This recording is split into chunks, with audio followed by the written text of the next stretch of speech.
नमस्कार दोस्तों, मैं आशीष आप सभी का स्टडी विल के यूट्यूब चैनल पर स्वागत करता हूं। आज का हमारा टॉपिक है भारत के प्रमुख लोक नृत्य और उनसे संबंधित राज्यों के बारे में पढ़ेंगे। पिछली क्लास हमारी हुई थी क्लासिकल डांस शास्त्रीय नृत्य के बारे में, उनकी संख्या कितनी थी? 8। आज हम फोक डांस देखेंगे। तो फोक डांस सबसे पहले स्टार्ट करते हैं। फोक डांस होते क्या है? What is folk dance? तो यह वह नृत्य होता है जो आम लोगों द्वारा विकसित किया जाता है, जो एक निश्चित देश या क्षेत्र के लोगों के जीवन और संस्कृति को दर्शाता है। उसे ही फोक डांस कहते हैं या लोक नृत्य कहा जाता है। यह बिना किसी पेशेवर प्रशिक्षण के बहुत सरल नृत्य होते हैं और पारंपरिक संगीत के साथ किए जाते हैं। लोक का मतलब ही यही होता है कि लोगों के बीच में जब लोग आपस में इकट्ठा होते हैं तो वह इस प्रकार का डांस करते हैं। और यह डांस पहले सोशल डांस हुआ करते थे, मतलब कि आदिवासी जो लोग बहुत पहले से रह रहे हों और उनके पास एंटरटेनमेंट का कोई भी साधन नहीं था, तो वह क्या करते थे? गाना और बजाना, यही उनका एंटरटेनमेंट का स्रोत था। तो वहीं से धीरे धीरे डेवलप होता गया। डेवलप होते होते यह लोक नृत्य का रूप धारण इसने कर लिया। तो अब भारत में लोक नृत्य के जनक कौन है? तो भारत में जो लोक नृत्य के जनक हैं वह हैं उदय शंकर, जिनका जन्म 8 दिसंबर 1900 में हुआ था और 26 सितंबर 1977 में इनकी मृत्यु हो गई थी। यह एक भारतीय नर्तक और कोरियोग्राफर थे जो नृत्य की संलयन शैली बनाने के लिए जाने जाते थे। भारतीय शास्त्रीय नृत्य के लिए यूरोपीय नाट्य तकनीकों को अपनाते थे। भारतीय शास्त्रीय लोक और जनजातीय नृत्य के तत्वों से प्रभावित थे, जिसे उन्होंने बाद में भारत यूरोप में लोकप्रिय बनाया। किसको बनाया? लोक नृत्य को। सबसे पहले डांस होगा पुंग चोलम। पुंग चोलम यह एक मणिपुर का एक पारंपरिक लोक नृत्य है। इसका अर्थ होता है ढोलक की गर्जना। पुंग चोलम का क्या अर्थ होता है? ढोलक की गर्जना।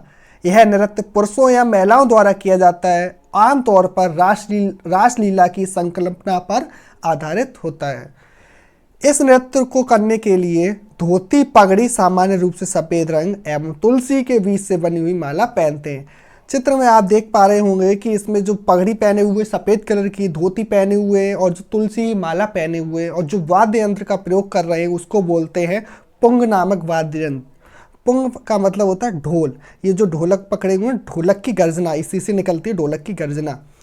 यह नृत्य मणिपुर में विवाह, उपासना एवं अंत्येष्टि के दौरान किया जाता है। अगला डांस देखते हैं भवाई, जिसको भावेश डांस भी कहा जाता है। यह पश्चिम भारत का, विशेषकर गुजरात एवं राजस्थान का प्रसिद्ध लोक नृत्य है। इसे वेशवांग भी कहते हैं। इसमें क्या होता है भवाई डांस में? इसमें पौराणिक, ऐतिहासिक और जो वर्तमान परिस्थितियां चल रही हैं उनका डांस के द्वारा वर्णन किया जाता है। भवाई प्रदर्शन में प्रेषण नामक मुख्य तत्व होते हैं। जो भवाई की जो मंडली होती है उसको ढोकू, पेड़ू तथा सौराष्ट्र में इसको बेड़ा कहा जाता है। जो मंडली आपको इस पीछे दिखाई दे रही होगी, ये जो पीछे तीनों लोग बैठे हैं, ये मंडली, ये किसका प्रयोग कर रहे हैं? ढोकू, पेड़ू और सौराष्ट्र में इसको बेड़ा कहा जाता है। यह गुजरात में अश्विन मास की नवरात्रि के अवसर से भवाई प्रदर्शन आरंभ होता है। अगला डांस देखते हैं छऊ नृत्य। छऊ नृत्य 18वीं सदी में छऊ नृत्य की उत्पत्ति हुई और यह आदिवासी नृत्य के रूप में उड़ीसा के जंगलों में इसकी उत्पत्ति हुई थी, जिसने 19वीं सदी में मार्शल आर्ट आधारित नृत्य का दर्जा प्राप्त किया। इस नृत्य का प्रदर्शन मुख्य मुखौटे के साथ किया जाता है, जिसका कारण इसका छऊ नृत्य का जो दूसरा नाम पड़ा है उसका नाम है छाया मुखौटा। छऊ नृत्य का दूसरा नाम क्या है? छाया मुखौटा। यह मुख्यतः 2 पैरों पर किया जाता है, जिसको बोलते हैं मुखौटा डांस। इस नृत्य के दौरान रामायण, महाभारत, पारंपरिक लोक कथा एवं काल्पनिक विषयों से संबंधित विषयों का प्रदर्शन किया जाता है। इसमें कुछ काल्पनिक बातें बनाकर भी प्रदर्शित की जाती हैं। इस नृत्य में ढोल एवं मुरई जैसे वाद्य यंत्रों का प्रयोग किया जाता है। अब देखते हैं छऊ नृत्य मुख्य रूप से 3 प्रकार के होते हैं। कितने प्रकार के? 3 प्रकार के। नंबर 1 मयूरभंज। मयूरभंज, इसकी उत्पत्ति उड़ीसा के मयूरभंज जिले से हुई थी। दूसरा है पुरलिया छऊ। पुरलिया छऊ जो छऊ नृत्य का ही एक रूप है, यह बंगाल में मनाया जाता है। तीसरा नृत्य सरायकेला छऊ, सरायकेला छऊ यह झारखंड राज्य में मनाया जाता है और जो किसका भाग है, छऊ नृत्य का ही एक प्रकार से रूप है। मयूरभंज छऊ किस राज्य का लोक नृत्य है? अभी हमने पढ़ा मयूरभंज किस राज्य का लोक नृत्य है, तो है उड़ीसा का है। जो तीसरा डांस है चेराव नृत्य। चेराव नृत्य इस पारंपरिक लोक नृत्य का आयोजन भारत के पूर्वोत्तर राज्य मिजोरम में किया जाता है। चेराव का जो आयोजन है वो मिजोरम राज्य में किया जाता है। वहाँ पर क्या होता है, बांस नृत्य के नाम से भी इसको जाना जाता है। चेराव को बांस नृत्य के नाम से भी जाना जाता है। इस नृत्य में पुरुष क्षैतिज एवं तिरछे रूप से लंबे बांस के डंडे हाथ में पकड़े हुए एक दूसरे की ओर मुख करके बैठते हैं। यहाँ पे आप बांस देख पा रहे होंगे, ये बांस जो बिछे हुए हैं इस तरफ बैठे होंगे दोनों तरफ पुरुष, और ये क्या कर रहे होंगे, बांस को हाथों से पकड़कर इधर उधर कर रहे होंगे और उसके ऊपर ये महिलाएं उछल रही होंगी, जंप कर रही होंगी। इस नृत्य को करने वाली जो महिलाएं होती हैं वह कावरचेई, थहना एवं पुआनचेई जैसे पारंपरिक वेशभूषा पहन के लड़कियां नृत्य करती हैं। बेसिकली कावरचेई, थहना एवं पुआनचेई ये जो हाथों जो बालों को बांधने के लिए प्रयोग किया जाता है और जो कमर में प्रयोग किया जाता है कमरबंद, उसको ही बोलते हैं कावरचेई, थैना एवं पुआनचेई। इस नृत्य में घंटा एवं ढोल जैसे वाद्य यंत्र के रूप में प्रयोग किया जाता है। अगला डांस है हमारा ढीमसा नृत्य। ढीमसा नृत्य आंध्र प्रदेश में किया जाता है। कहाँ किया जाता है? आंध्र प्रदेश में। यह एक आदिवासी नृत्य है जो मुख्य रूप से पोरजा जाति की महिलाओं द्वारा किया जाता है। कौन सी जाति द्वारा? पोरजा जाति की महिलाओं के द्वारा। इसमें क्या होता है कि 15-20 महिलाएं एक समूह बनाकर नृत्य करती हैं। इस दौरान यह महिलाएं शांति के लिए प्रार्थना करती हैं और अपने सुखी वैवाहिक जीवन की कामना भी करती हैं। किसमें? ढीमसा डांस में। आगे बढ़ते हैं। ढीमसा नृत्य का एक समृद्ध कलात्मक और गहरा सामुदायिक संबंध है। यह पिछले कुछ वर्षों से महाराष्ट्र राज्य के विदर्भ क्षेत्र में व्यापक रूप से फैला हुआ है। अगला डांस है मेहंदी एंड खलम डांस। कौन सा? मेहंदी एंड खलम डांस। यह मेघालय की जैंतिया जनजाति की सबसे महत्वपूर्ण नृत्य उत्सव है। मेघालय की जैंतिया जनजाति का सबसे महत्वपूर्ण नृत्य उत्सव है। मेहंदी एंड खलम डांस का अर्थ ही यह होता है कि महामारी या किसी भी प्रकार के संक्रमण को दूर करना और समाप्त करना। क्योंकि मेघालय की चेरापूंजी में सबसे ज़्यादा बारिश होती है और बारिश के कारण वहाँ पे जो गंदगी फैली हुई होती है तो वहाँ पे बीमार पड़ते हैं जो लोग, तो वो इसको कहते हैं कि ये महामारी आ गई है। तो इस संक्रमण को दूर करने के लिए इस डांस का प्रयोग किया जाता है। इसे मानसून के दौरान बुवाई की अवधि के बाद जुलाई में प्रतिवर्ष मनाया जाता है। मेहंदी एंड खलम डांस एक त्यौहार के रूप में भी मनाया जाता है जिसमें अच्छे स्वास्थ्य, संपत्ति और अच्छी फसल की कामना की जाती है। गैर ईसाई पनाह लोग जो न्यामले में हिंदू की परंपरा में विश्वास करते हैं इस त्यौहार को मनाते हैं। मेहंदी एंड खलम डांस किस राज्य का है? तो यह मेघालय का है। अगला डांस है गोतीपुआ नृत्य। गोतीपुआ नृत्य है उड़ीसा में प्रचलित है। यह नृत्य का आयोजन भगवान जगन्नाथ के प्रशंसा में किया जाता है। किसके? भगवान जगन्नाथ की प्रशंसा में। गोतीपुआ का शाब्दिक अर्थ यह होता है कि एक लड़का, हालांकि इस नृत्य का आयोजन समूह में किया जाता है। गोतीपुआ का अर्थ होता है एक लड़का।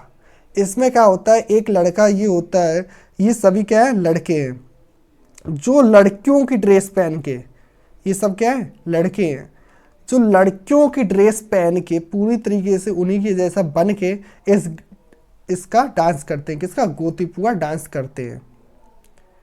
अगला डांस है रौफ नृत्य। रौफ नृत्य लोक नृत्य जम्मू कश्मीर की कश्मीर घाटी का लोकप्रिय पारंपरिक नृत्य है। इस नृत्य में कदम ताल का प्रयोग किया जाता है। इसे स्थानीय भाषा में चक्री कहा जाता है। कदम ताल से मतलब यह होता है कि ये जो पैर कर रहे हैं, दो आगे करेंगे दो पीछे करेंगे, यह कदम ताल होता है। इस नृत्य में दो पंक्तियों में एक दूसरे की ओर सुंदर वेशभूषा सुसज्जित महिलाओं के समूह द्वारा किया जाता है। इसमें 2 पंक्ति बनाई जाती है और कदम ताल किया जाता है। मतलब एक पंक्ति वाला 2 पैर आगे बढ़ाएगा तो जो दूसरी पंक्ति का होगा वह 2 पैर पीछे करेगा। इसी प्रकार दूसरी पंक्ति का 2 पैर आगे करेगा तो जो पहली पंक्ति का होगा वह पीछे करेगा। इसको बोलते कदम ताल। अगला नृत्य यक्षगान नृत्य है। यह मूल रूप से कर्नाटक में प्रचलित ग्रामीण प्रकृति का नृत्य है। इसमें रामायण, महाभारत एवं पुराणों से संबंधित कहानियों को प्रदर्शित किया जाता है। किसमें? यक्षगान में। इसमें एक कथावाचक कहानी कहता है तथा संगीतकार द्वारा वाद्य यंत्र के प्रयोग से कहानी का अभिनय किया जाता है। यक्षगान के दौरान नृत्य, संगीत, परिधान, संवाद, श्रृंगार एवं मंच की तकनीकों को समायोजित करके एक अद्वितीय अनुभव को निर्मित किया जाता है। इस नृत्य में यह जो नृत्य है इसमें चंद ड्रम नामक वाद्य यंत्र का प्रयोग किया जाता है। तो चंद ये वाद्य यंत्र है और यहाँ पे आप देख रहे हो जो रामायण महाभारत को कहानी को प्रदर्शित कर रहे हैं तो वैसी वेशभूषा धारण उन्होंने कर रखी है। क्वेश्चन इस तरीके से आएगा कि इनमें से कौन सा नृत्य कर्नाटक का एक प्रसिद्ध कला रूप है जिसमें नृत्य, संगीत, संवाद, प्रदान, श्रृंगार और मंच की तकनीकों को समायोजित करके एक अद्वितीय अनुभव का सृजन किया जाता है। इसमें हर चीज़ का समायोजित करके एक नया अनुभव जो सृजन किया जाता है वो कौन से डांस में किया जाता है? वो कौन सा डांस है? यक्षगान। अगला डांस है कालबेलिया नृत्य। कालबेलिया नृत्य का आयोजन राजस्थान के कालबेलिया समुदाय की महिलाओं के द्वारा किया जाता है। इस नृत्य में पोशाक तथा नृत्य की चाल सर्प की समान होती है। जो ये पोशाक पहने हुए हैं महिलाएं तो वह किस प्रकार की है? सर्प के रंग की आकार की है पूरे, और जो चाल चलते हैं वो सर्प के समान ही चलते हैं। इसमें सपेरों द्वारा एक वाद्य यंत्र का प्रयोग किया जाता है जिससे बीन बोलते हैं। कालबेलिया गीतों में कहानियों तथा कथाओं के माध्यम से पौराणिक ज्ञान का प्रचार प्रसार किया जाता है। सन 2010 में क्या हुआ कि यूनेस्को ने कालबेलिया नृत्य को मानवता की अमूर्त संस्कृति विरासत की सूची में शामिल किया था।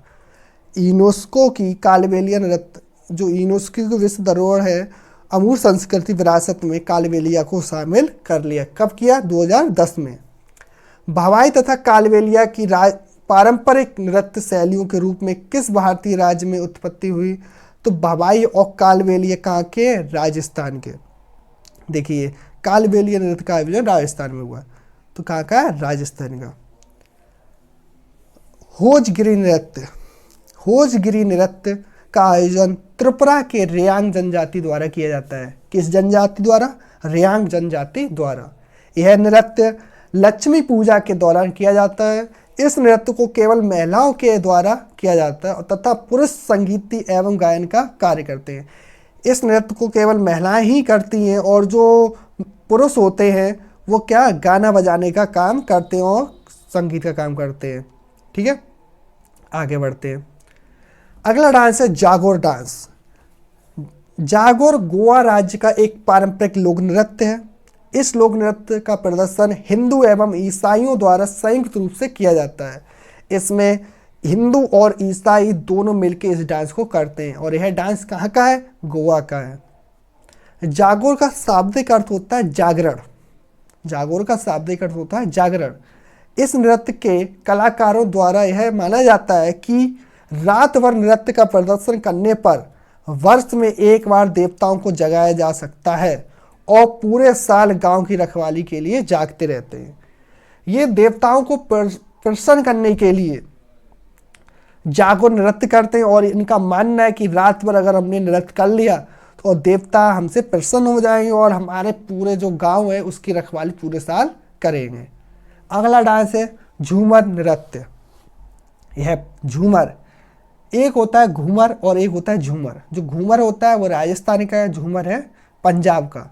यह नृत्य पंजाब के जनजाति सिखों द्वारा फसल कटाई के अवसर पर किया जाता है। इस नृत्य को एक गोल घेरा व्रत बनाकर किया जाता है।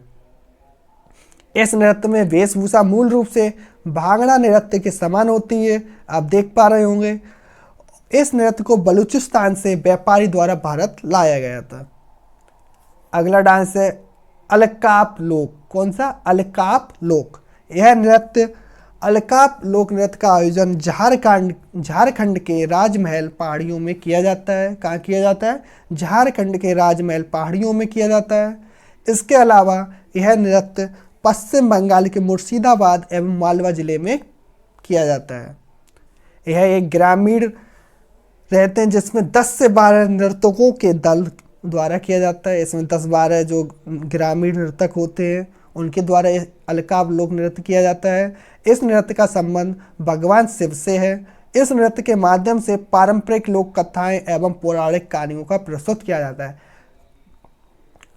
अगला डांस है याक नृत्य।